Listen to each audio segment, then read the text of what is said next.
Python maxay caan u tahay? Python waa mid ka mid ah luqadaha programming language-ka.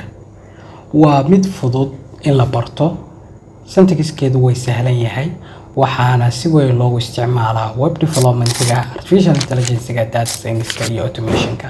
Applications-ka loo isticmaalo Python iyo tools-ka ugu caansan. Web development-ga marka la isticmaalayo waxaa la adeegsadaa tools-ka Django iyo Flask. Data science-ka tools-ka la adeegsado waa Pandas iyo NumPy.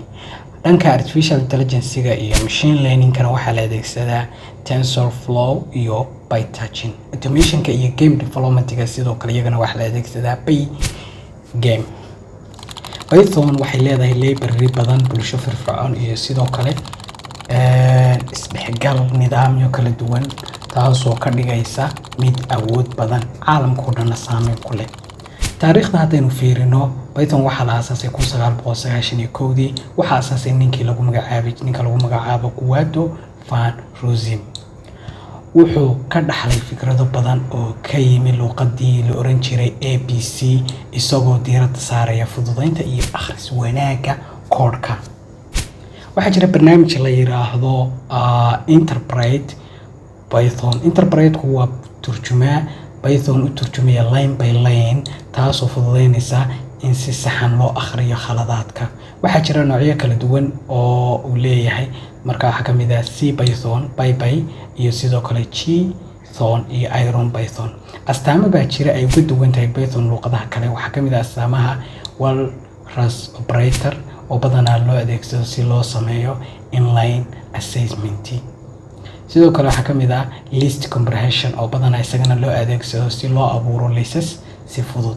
midda ugu caansan ay uga duwan tahay waxaa ka mid ah fstring. fstring waxaa loo isticmaalaa si loo fududeeyo qoraalada isku dhafka ah, sida inaad isticmaashid variable iyo text aad isku dhex darsatid. collection model baa jira oo ka kooban counter iyo sidoo kale default dictionary oo badanaa waxay bixiyaan noocyo xog ururin fiican. syntax-keeda haddaynu eegno, basic syntax-keeda waxaa ka mid ah print hello world oo aad hadda halka ku arkaysaan, iyo sidoo kale kanaynu soo qaadanay oo ah loop, for loop oo marka ku range garaynaya 0 ilaa 4 kuna garaynaya. ugu dambeyn waxaa jira batteries including wax la yiraahdo. batteries including waxay leedahay library standard ah oo qani ah bay Python tu leedahay, taasoo ku ogolaanaysa inaad qabato hawlo badan sida web request, file handling iyo inaad xisaabo adag aad ka shaqeysid ama xisaabo adag aad ku program karistid iyo waxyaalo kale oo tiro badan adigoon u baahnayn inaad file soo dejisid. intaas maanta inoogu eeg yahay barnaamijkeennii 2 minute.